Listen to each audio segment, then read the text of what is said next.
Web desk.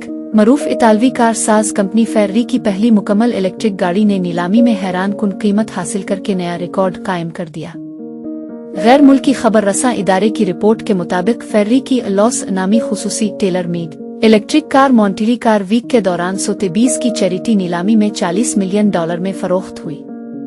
इस कीमत के साथ ये गाड़ी नीलामी में फरोख्त होने वाली अब तक की सबसे महंगी नई कार बन गई है। फेर्री के मुताबिक लॉस की नीलामी ने गुज़िश्ता साल कायम होने वाला रिकॉर्ड भी तोड़ दिया। 2025 में फेर्री की खुसूसी तौर पर तैयार करदा डाटोना SP3 नीलामी में $26 मिलियन में फरोख्त हुई थी। फेर्री की पहली मुकम्मल इलेक्ट्रिक गाड़ी की इतनी बड़ी कीमत ऐसे वक्त में सामने आई है जब कंपनी को अपनी इलेक्ट्रिक गाड़ियों के हवाले से तनकीद का भी सामना रहा है।